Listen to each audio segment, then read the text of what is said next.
Hey guys, do you want to play Dungeons & Dragons, but the current role circumstances are keeping you from your party? Well, in this video, I'm going to show you how you can play Dungeons & Dragons on your computer with your friends through a program called Tabletop Simulator that you can get on Steam.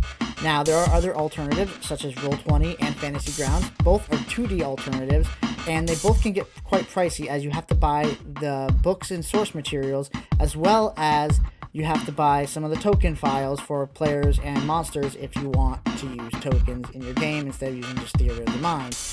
Now, a cheaper alternative is Tabletop Simulator. However, it does have an upfront cost of $20 per player. Everyone in your party does need the game. However, it is three-dimensional, and it can even be played in VR if you do have a VR headset at home. And it's the closest you're going to get to a home tabletop experience. The beginning of this video is going to be a beginner's guide to all things Steam and Tabletop Simulator. If you already own Steam or already own Tabletop Simulator or both, and just want to know how to get Dungeons & Dragons into your tabletop and how to get it going, then you're going to want to skip to the timestamp in this video to go ahead and to the point where I talk about the workshop mods that I use for my Dungeons & Dragons sessions on Tabletop Simulator. If you are somebody who possibly never heard of Steam, never played Tabletop Simulator, you're going to want to stick through the beginning of this video to learn exactly where you can download Steam and how to get Tabletop Simulator. And if you find this video helpful at all, please give it a thumbs up. Leave a comment down below. Let me know if you want to see other videos like this, maybe more in-depth videos. This is going to be just a quick beginner's tutorial. And think about subscribing. Hit that notification bell if you want to see the next videos that I put out. I am planning on trying to pump out 2 to 3 videos a week on all things Tabletop Simulator, as well as other games in the future going forward.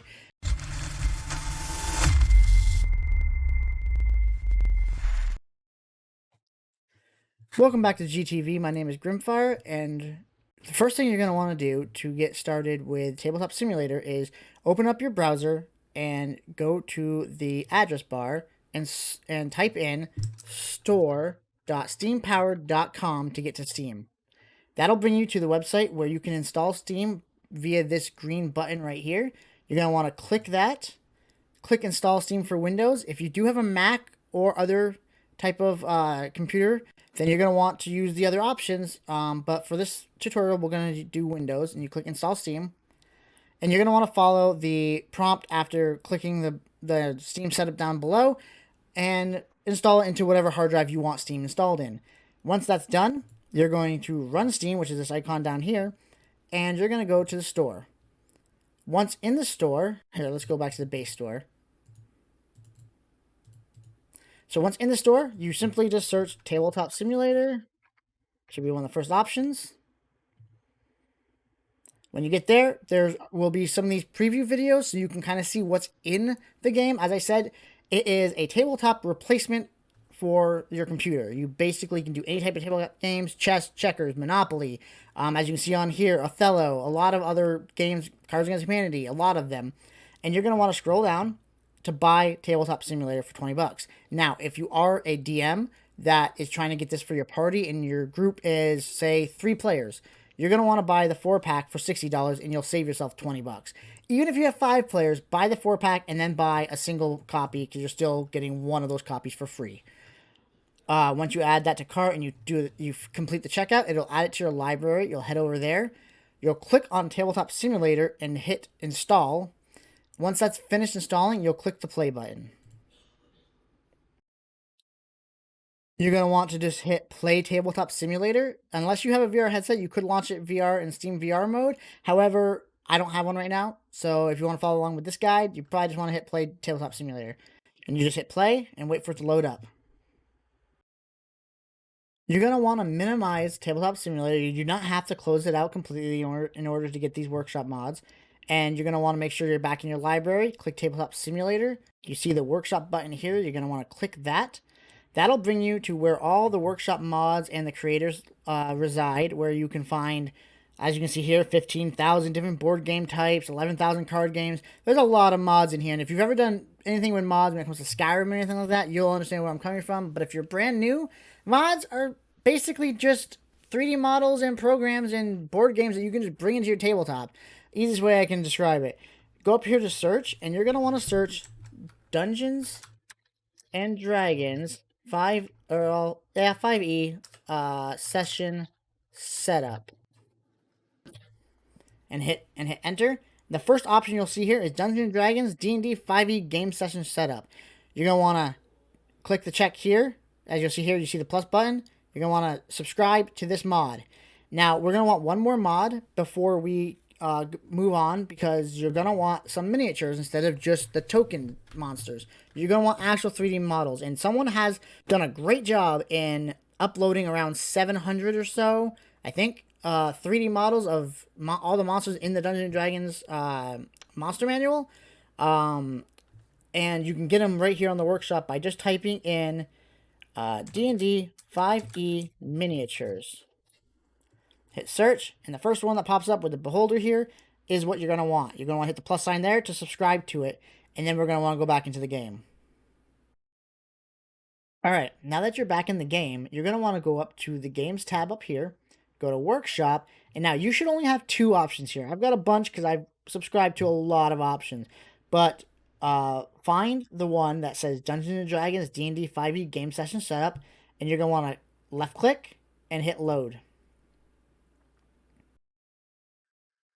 Now, even if you are an experienced player, then you do know to do how to load the mods at the very least. But if you are new, this is probably brand new to you and you don't know that. It'll take a second to load. There are a lot of objects. You'll get these error messages. Ignore them. They don't affect anything. You get these pop-ups as well. Just exit out of all of those because you don't need them. And now you'll be left with this. This table comes with 9 seats. So if you have a really large party, then you should be good. I don't. I only have 4 in my game, so I kind of... I'll show you what I did afterwards to get a less amount of seats on here. However, you've got dice here for all your players to use. Different bags of infinite dice for your D&D. Every player has a character sheet on their table. I would not recommend these, as I think they're bugged. I could not get them to work correctly when I did it. So your players are going to want to use an external source such as D&D Beyond. If you want a video on that, I can definitely do that, as I use that app even in person with my players. Or they could have their physical character sheets if they keep them with them. With this table, you see this giant gray area here. That's the Dungeon Master seat. So you're going to want to click up on your name, hit change color, and select Game Master. When you do that, usually this would become see-through, but for some reason there's a bug on this mod currently. So you're going to want to go up to the zone tool, go to hidden, right click on this hidden zone, make sure it's set to Game Master, and there you go. Now you can see through it. I don't know why that is, but that's pretty easy to solve.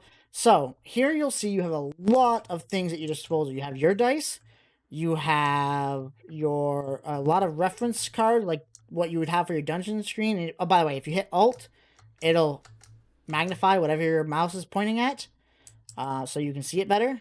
You'll have yourself a little timer here in case you do like timed events. And then over here is probably what's most useful for most people if you don't use D&D Beyond, and don't really want to have to search through Google or your books. You'll have creature tokens here, which will give you the 2D versions of your tokens. So as you see aberrations here, you just keep dragging them out. And here is a token for an aboleth.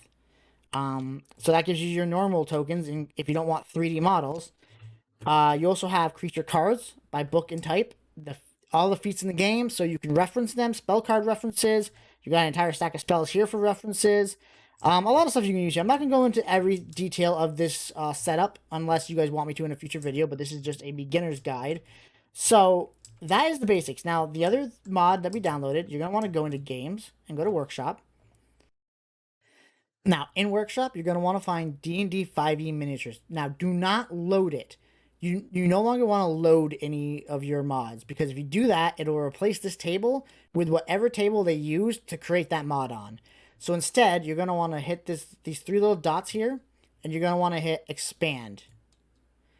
This will load all the miniatures in that mod. It could take a second to load. Mine went kind of fast there, but now you just search simply for whatever monster your players might be encountering. Like, we'll just do Goblin.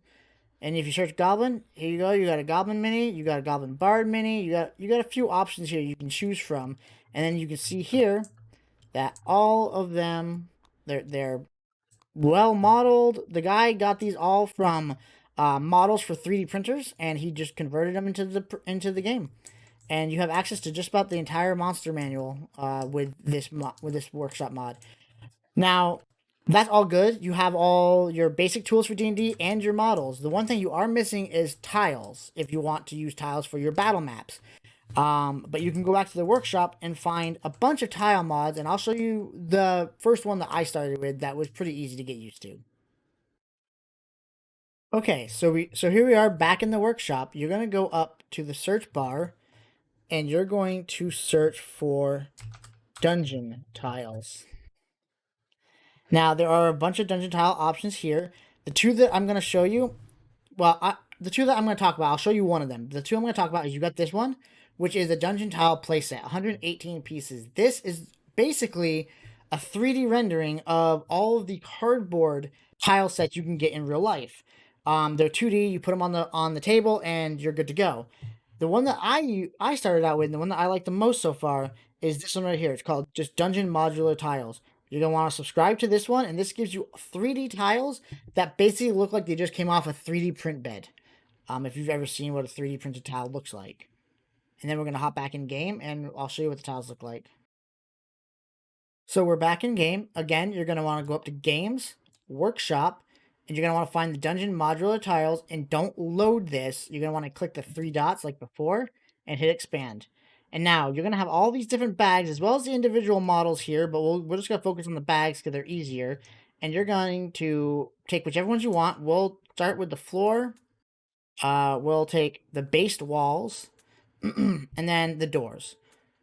That gives you a basic dungeon layout. So inside the floor bag, you're going to want to just right click on it, hit search, and these are the 4 floors you have in the bag. Now, I personally like the 2x2 more than anything. Some people use the 3x3. It all depends on what you want to use. But you just take one, drag it out onto the board. Now, you see it's gone from the bag, so the easiest way to make multiples of these is you can right-click, hit copy, or you can just Control-C like you would in any editing program, and then Control-V will paste it all over the place. So now we have a bunch of tiles. Now, before we go any farther, if you are new to Tabletop Simulator, your tiles might not snap to the grid right now.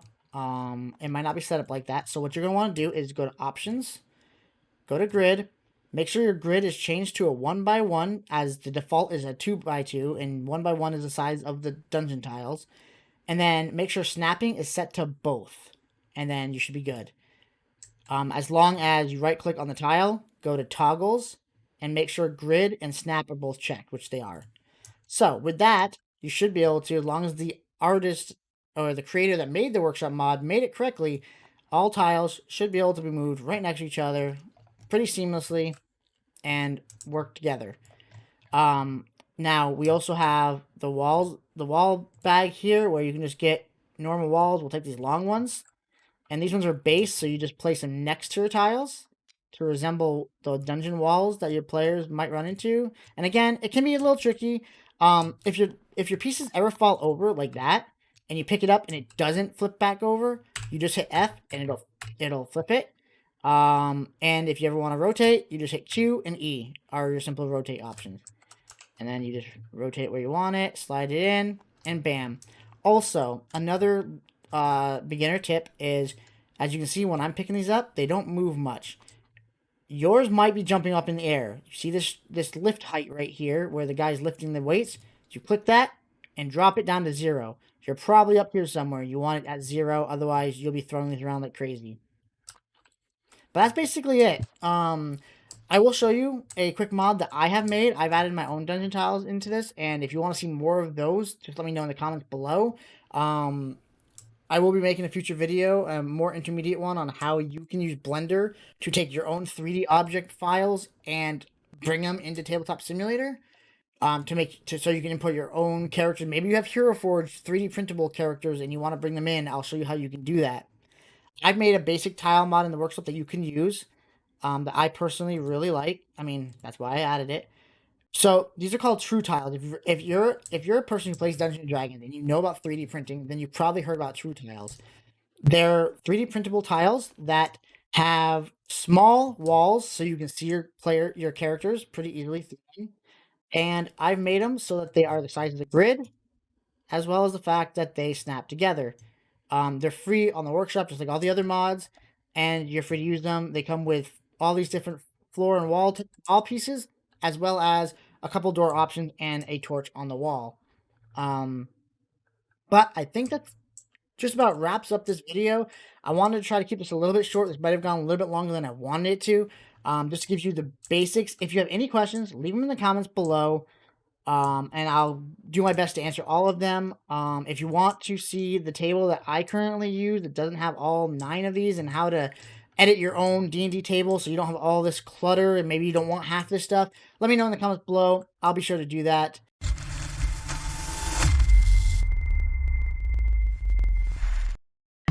So yeah, so that's about it. I hope this was helpful. I hope I explained it as good as I could to some of you that might not know anything about this program. I did my best here to try and make it short. I'm hoping this video is under 10 minutes. It might be a little bit over 10 minutes.